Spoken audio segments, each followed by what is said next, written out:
कार्यक्रम के पुण्यार्जक हैं प्राचीन श्री अग्रवाल दिगंबर जैन पंचायत रजिस्टर धर्मपुरा, प्रधान श्री चक्रेश जैन, महामंत्री श्री विजेंद्र जैन, कोषाध्यक्ष श्री शेखर जैन, सचिव श्री नीरज जैन, मंदिर मैनेजर श्री पुनीत जैन, पंच कल्याणक महोत्सव समिति श्री 1008 पारसनाथ जैन मंदिर, वर्धमान कॉलोनी, सागर, मध्य प्रदेश।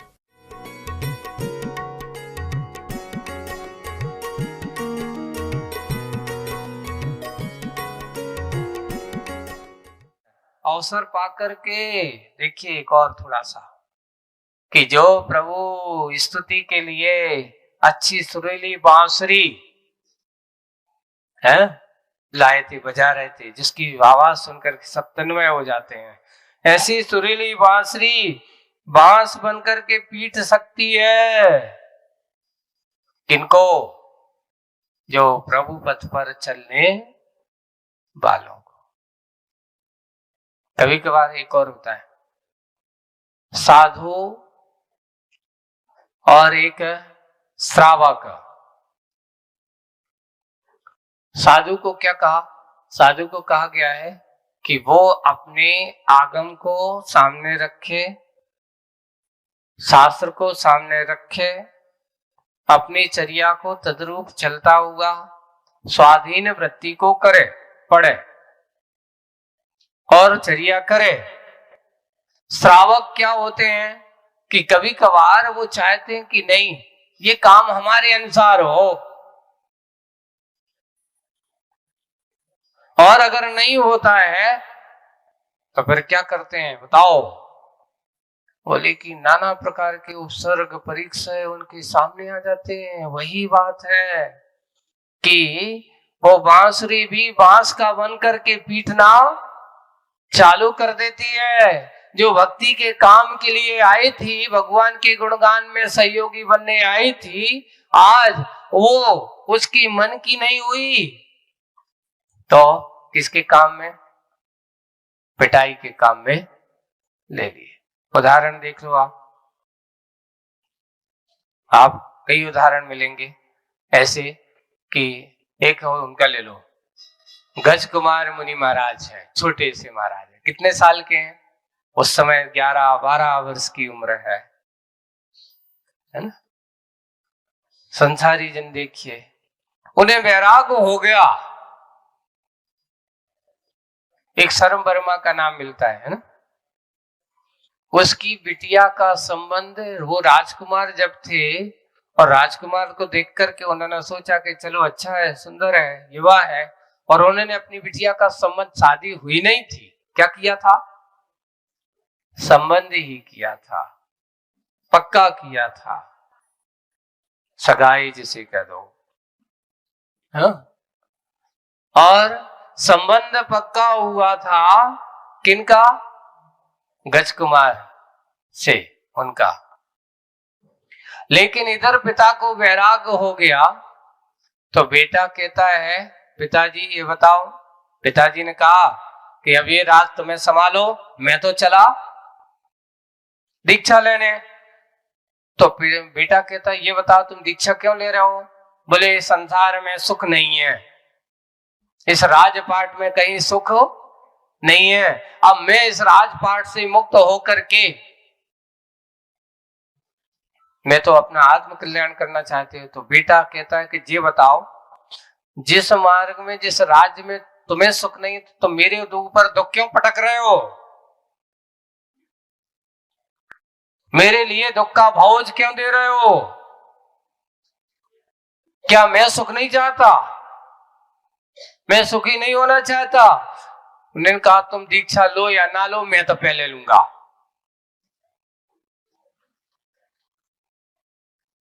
आप बात की सोच रहे हो, आपने मुझे सही बात बताई है कि अब मैं दीक्षा आप लो या ना लो, पर मैं तो दीक्षा लूंगा। नहीं बेटा, तेरी सगाई पक्की हो गई है। सगाई पक्की हो गई, शादी तो नहीं भाई अभी, लेकिन अब मुझे किसी से शादी नहीं करना है। और भी गज कुमार पिताजी दीक्षा लेते हैं, उनके साथ वो भी दीक्षा ले लेते हैं। देखो वे मुनि महाराज जो अपने मोक्ष मार्ग पर, धर्म मार्ग पर चलने वाले, प्रभु के पथ पर चलने वाले, ऐसे ही मुनि महाराज। अब हुआ ये कि वो सरवर्मा जो था उसकी बिटिया का क्या संबंध पक्का हुआ, इनने दीक्षा ले ली। उसको क्या हुआ, अरे संबंध टूट गया, उन्हें तो दीक्षा ले ली, उसको बेइज्जती महसूस हुई, गुस्सा आ गई। क्यों? इसने मेरे साथ क्या किया, धोखा दिया, मेरी बेटी के साथ छल कपट किया है, यहां आकर के संबंध पक्का करके यहां मुनि बन करके बैठ गया। क्रोध, गुस्सा, है ना, क्रोध और गुस्से में भरा हुआ उसने क्या सोचा, आज तो अब मैं अपना बदला लूंगा। और कुछ समझ में नहीं आई तो वहीं जलती हुई सिगड़ी दिखाई दी और जाकर के उन्हें कहा कि अब देखते हैं। सुंदर सुंदर सिर पे वो सिगड़ी को, जलती हुई सिगड़ी को रख रहा है, चल रही, जलते हुए वो आग। मुनि महाराज कहते हैं अब जो भी है भैया, ये भी अपना एक परीक्षा है। और देखिए छोटे से, इतने से मुनि महाराज 11-12 साल की अवस्था है मात्र अभी, और इतना वैराग्य चरम पर पहुंच गया। अभी दीक्षा लिए ज्यादा समय नहीं हुआ है, कितना समय हुआ कोई भरोसा नहीं है। वहां भगवान के समोचन में दीक्षा लेकर के आते हैं और बाहर आकर के बैठे हैं ध्यान में, और बैठ पता चलता है कि वे छोटे से मुनि महाराज उस उपसर्ग केवली की कोटि में आते हैं। उनको केवल ज्ञान हो गया, सोचो 12 वर्ष की उम्र में। ये तो 92 साल के लोग भी ये नहीं सोच पाते कि मुझे मुनि दीक्षा लेना है। 12 वर्ष की उम्र में उन्हें केवल ज्ञान हो गया और उसी समय उनको मोक्ष की प्राप्ति योग सर्व केवली ऐसा कुटी में उनके नाम लिया है। ऐसी ऐसी तो बोले कि कसाय के कारण से अंतर्कृत अंतर्मूर्त में उपसर्ग के साथ साथ अंतर्कृत अंतर्मूर्त में उन्हें केवल ज्ञान हुआ, तो अंतर्कृत केवली भी है और उपसर्ग केवली भी है, ऐसा भी बन सकता है। तो दोनों ऐसे केवली भगवान जिन्हें मोक्ष कहां से गए सो गए। और कई मुनि महाराज, सुकमाल मुनि महाराज की कथा पढ़ो आप, है ना, सुकोसल मुनि महाराज की कथा पढ़ो आप। जब इन मुनि महाराजों की कथाओं को पढ़ते हैं तो लोग सोचते महाराज ऐसा हुआ होगा नहीं, ऐसा हुआ है, हुआ होगा नहीं, ऐसा हुआ है, पक्का श्रद्धा काल्पनिक नहीं है। मन की दृढ़ता और मन में जाओ संकल्प शक्ति दृढ़ होती है तो वहां पर बाहर कितने भी उपसर्ग परीक्षाएं आ जाए, उनके अंदर कोई भावनाएं, कोई वैमनस्यताएं नहीं होती। और वही होता है कि बाहर जब किसी के मन की नहीं होती तो लोग क्या कहते हैं, भला बुरा कहने लगते हैं, आलोचनाएं करने लगते हैं। ये भी तो एक सबसे बड़ी बात, कुछ नहीं हमने तो थोड़ी सी बोलो, हम कहा डंडा मारो, डंडा थोड़ी कहा। एक सबसे बड़ी बात है, बाहर का डंडा से खतरनाक होता है वाणी का डंडा, जो आज सबसे बड़ा घातक होता है। आचार्य सिंह ने एक बहुत अच्छी हाई को लिखी है, ऐसे मुनि महाराज जो वास्तविक रूप से सत्यता है। कभी ना कहीं ऐसा होता है कोई बुरा कहता है तो उस समय तो उन्होंने लिखा है, आलोचना से लोचन खुलते हैं, आंखें खुलती हैं। लोचन अर्थात आलोचना से लोचन खुलते हैं, सुस्वागत है। किसका स्वागत है? आलोचनाओं का स्वागत करो। किससे? क्योंकि इससे ही हमारी आंखें खुलती है। कभी बुरा मत सोचिए, जब कोई तुम्हारी आलोचना करे हम उग्र मत हो जाओ। लगता है कहीं ना कहीं कोई कमी है, आज मेरी आलोचना कर रहा है, अपने आप को संभालो, आंखें खोलो। जानो, ज्ञानी जन हमेशा आलोचनाओं को कभी वैमनस्यताओं का विषय नहीं बनाते। वे सोचते हैं कि ये कहीं ना कहीं हमारी कमी को दूर करने के लिए है। वो सावधान होता है, इसलिए आलोचना से लोचन है खुलते सो स्वागत है, वेलकम। ऐसा मत कहो, ऐसे आदमी भीड़ कम। उसकी हम क्या करें, हानि का। वही बात हम सब लोगों को आज के इस समय में, यहाँ ये सब समय की बलिहारी है। जानो, पहचानो। ये बात कौन कह रही है, ये प्रसंग क्यों आया, किसकी चर्चा चल रही थी? दो सखियों की चर्चा। कौन सखी? मछलियों की आपस में चर्चाएं चल रही हैं। सखी के माध्यम से ये समय की बलहारी है। ये आज के समय में आप लोगों को भी यथार्थ बात, वो बात मछलियों की बीच की थी, पर यहाँ इन मनुष्यों के बीच भी ऐसी ही चल रही है। वो बात को करते हुए वो समझा रहे कि मत जा, आज बड़ा विचित्र है, ये समय ठीक नहीं है। तो आगे अब क्या कहती है, आगे मुख माटी में चलते प्रसंग, सखी की बात सुन कर मछली पुनः कहती है, यदि तुझे नहीं आना है तो मत आ। सखी की बात अब उसने तरह तरह से उसने बता दी कि आज ऐसा हो रहा है। दया की बात करने वाले नहीं है भैया, झंडा पकड़ने वाले भी डंडा लेकर के महाद में दौड़ते हैं। बड़े बड़े शास्त्री भी शास्त्र लेकर के नहीं, शस्त्र लेकर के पीछे पड़ जाते हैं। और बड़े बड़े बांसुरी वादक जो भगवान की भक्ति में बजाते हैं, वह बांसुरी कब डंडिया बन जाए, पिटाई करने वाले बन जाते हैं। इसलिए सोच ले कहां जा रही है।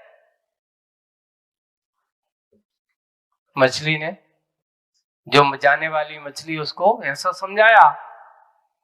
अब समझाने के बाद तो वो कहती है, सखी की बात सुनकर मछली पुनः कहती है, यदि तुझे नहीं जाना मत आ, परंतु उपदेश देकर व्यर्थ में समय मत खा। मेरा समय व्यर्थ में मत खा, यानी बर्बाद, खाने का अर्थ खाना नहीं है, मेरा समय बर्बाद मत कर। और सहेली के बिना अकेली ही चलती मछली सामायिक सूक्तियां छोड़ती हुई, यानी पूरी ये सब बहुत सारी सूक्तियां उसने क्या डाली, इन सबको समाज की विसंगतियां हैं, समाज की दुर्दशाएं उसने बहुत सुना डाली। इन सबको सामाजिक सूक्तियां, इसको सामाजिक सूक्ति कहा, आध्यात्मिक सूक्ति नहीं कहा, सामायिक। ऐसी जो समसामयिक की सूक्तियों में घटित होकर के देखी जाती हैं, इसलिए वो सामायिक सूक्तियां छोड़ती हुई प्रत्येक व्यवधान का सावधान होकर सामना करना नूतन अवधान को पाना है, या यूं कहो इसे अंतिम समाधान को। बहुत अच्छा समाधान है कि हम परेशानियों से डर जाते हैं, वो ऐसा परेशान करेंगे तब हम क्या करेंगे। तो वो कहते हैं प्रत्येक व्यवधान, जो बाधाएं हैं, समस्याएं हैं, प्रत्येक समस्याएं कहो, व्यवधान कहो, सावधान होकर के कैसे हो जाओ,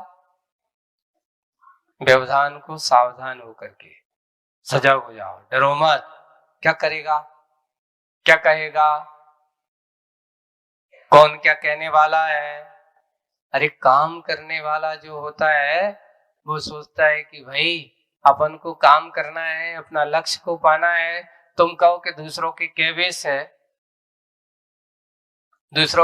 से अगर आप पीछे हट गए तो क्या होगा, छोड़ छाड़ के भग जाए, एक बहुत अच्छी कहानी सुनाते थे मुनि श्री क्षमा सागर जी महाराज, बहुत आपको सुनाता हूँ, बहुत अच्छा।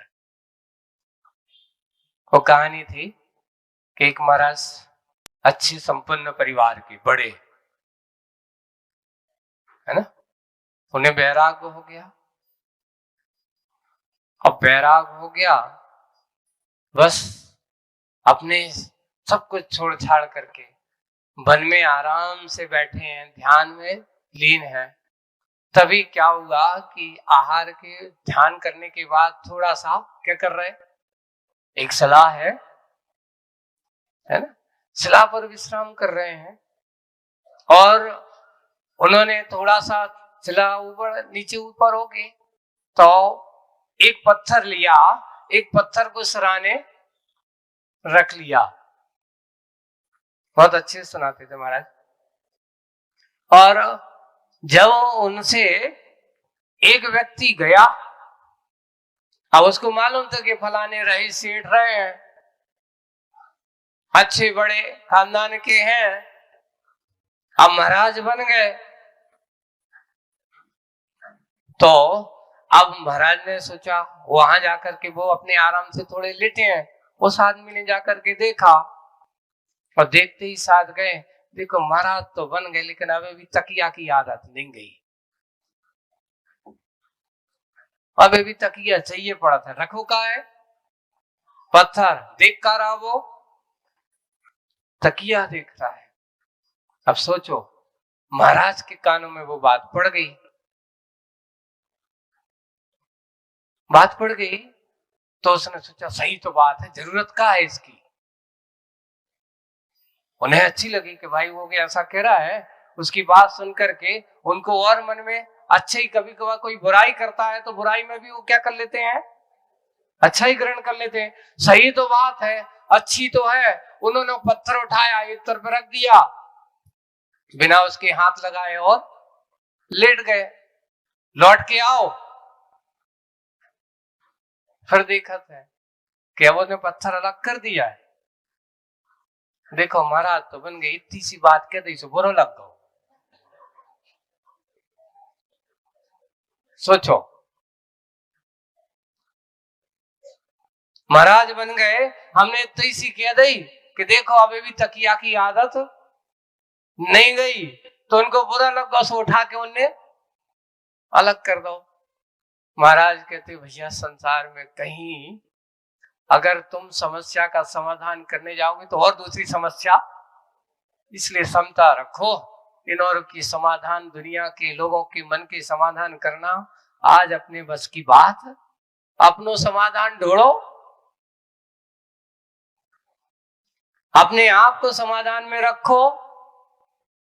और भी महाराज समता परिणामी थे, उन्होंने अपने आप को देखा, यही समस्या है आज संसारी जनों की कि जिसको देखो जहां देखो व्यवधान ही व्यवधान है।